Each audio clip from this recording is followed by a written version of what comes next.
Hello guys, नमस्कार। मैं आरती अपने यूट्यूब चैनल में सभी दर्शकों को बहुत बहुत स्वागत करती हूँ। गाइस, उम्मीद करते हैं आप लोग अच्छे होंगे और अपने स्टडी में लगे होंगे। तो आज हम इस वीडियो में पढ़ने वाले हैं जो कि हमने सारा कुछ ब्लैक बोर्ड पे लिख रखा है और सभी का एक्सप्लेन देखेंगे। ओके, चलते हैं। यहाँ पे हमने लिखा है ग्लूकोमीटर। तो ग्लूकोमीटर क्या है?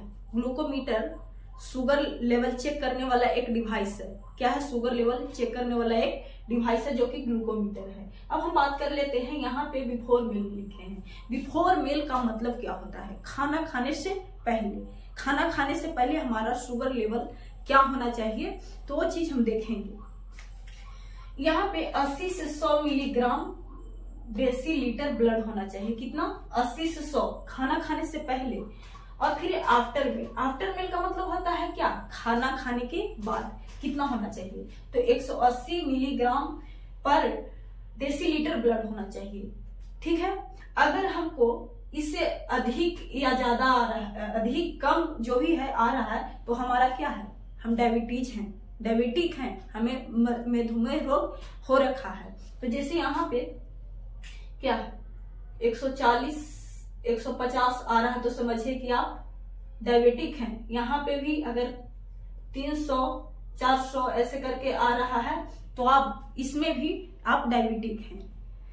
तो यह हमें मधुमेह रोग से, डायबिटीज से बचने के लिए क्या करना चाहिए? हमें जो भोजन का शेड्यूल है उसमें हमें कार्बोहाइड्रेट नहीं खाना चाहिए, शर्करा वगैरह, ये सब शुगर वगैरह कम कर देना चाहिए, ना के बराबर कर देना चाहिए। और डॉक्टर से मिलना चाहिए, जो वो दवाई देंगे उस चीज को हमें यूज करना है, तब हम क्या होगा, मधुमेह रोग से बच सकेंगे। ठीक है।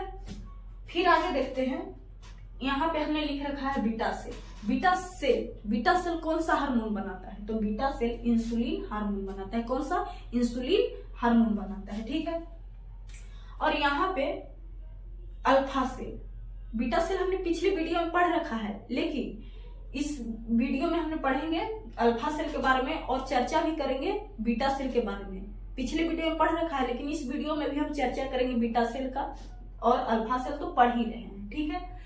तो अल्फा सेल कौन सा हार्मोन बनाता है? तो यह बनाता है ग्लूकागोन हार्मोन। कौन सा? यहाँ पे देख सकते हैं, ग्लूकागोन हार्मोन बनाता है। इनका खोज किसने किया? ग्लूकागोन हार्मोन है, इसका खोज किसने किया?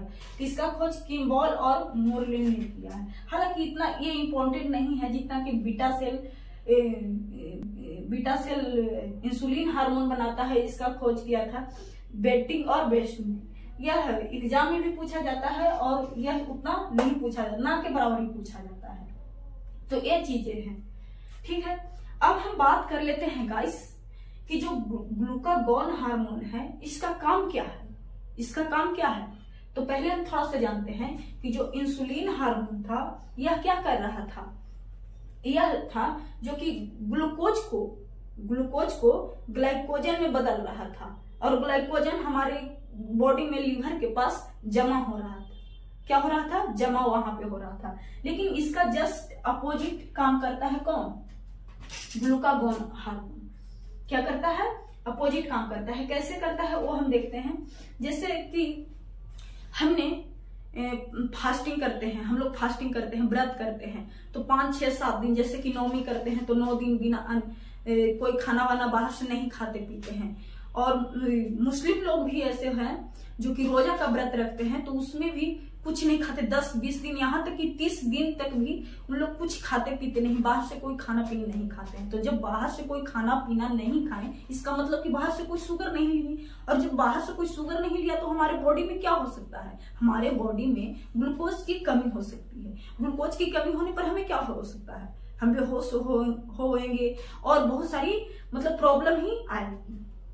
तो क्या होता है कि उस अवस्था में जब हम खाना नहीं खाते हैं, हम कोई बाहर से फूड, शुगर वगैरह ये सब नहीं लेते हैं, तो क्या करता है, यह जो ग्लूकागोन हार्मोन है यह क्या करता है, जो हमारे किडनी के पास, लीवर के पास जो ग्लाइकोजन होता है, स्टोर होता है जमा, उसको क्या करता है? ग्लूकोज के फॉर्म में कन्वर्ट करता है। क्या करता है? ग्लूकोज के फॉर्म में कन्वर्ट करता है। तो ग्लूकोज, ये ग्लूकागोन है जो कि ग्लाइकोजन को ग्लूकोज के फॉर्म में कन्वर्ट करता है। नहीं करता तो क्या होता? हम लोग मर जाते ना। कुछ जब बाहर से खाते पीते नहीं तो मर जाते। ऐसे भी कोई मम्मी पापा से या किसी भी फैमिली से गुस्सा उस्सा होते हैं तो 2-4 दिन नहीं खाना खाते हैं तो क्या मर जाते हैं? नहीं, उस टाइम क्या ये जो ग्लूकागॉन हार्मोन है वही यहाँ पे काम करता है। ठीक है, अब हम बात कर लेते हैं कि जैसे हमारे बॉडी में ग्लूकागॉन हार्मोन का क्या हो रहा है, कमी हो रहा है, तो क्या होगा? ग्लूकागॉन हार्मोन की कमी होगी तो क्या होगी? जो ग्लूकोजन है उसकी कमी होगी, ग्लूकोजन की कमी होगी ना, ग्लूकागॉन हार्मोन नहीं रहेगा, न ग्लाइकोजन है जो ग्लूकोज में कन्वर्ट होगा, तो क्या होगा? कमी होगा। यहाँ पे देख सकते हैं ग्लूकोज की कमी होगी, तो ग्लूकोज की कमी होगी तो क्या होगा? हाइपोग्लाइसेमिया होगा। हाइपोग्लाइसेमिया बायोलॉजी में कमना को हाइपो बोलते हैं और बढ़ना को हाइपर बोलते हैं। तो यह कमना क्या हुआ? हाइपो, और शुगर लेवल को कमना क्या कहलाता है? सेमिया कहलाता है, हाइपोग्लाइसेमिया।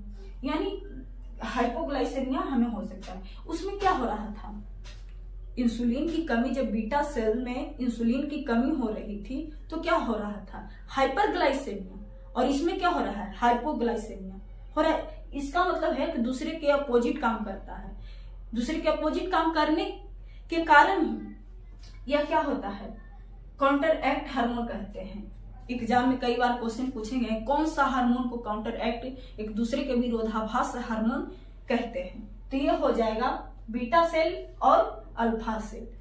और यहाँ एक बात और ध्यान में रखिए कि इसको, जैसे ग्लूकागॉन हार्मोन है, इसको हम फास्टिंग हार्मोन भी कहते हैं, फास्टिंग हार्मोन या व्रत हार्मोन भी कहते हैं। इसे हम व्रत हार्मोन भी कहते हैं या फास्टिंग हार्मोन भी कहते हैं। क्योंकि हम खाना पीना तो खाते नहीं हैं बाहर से, तो क्या होता है?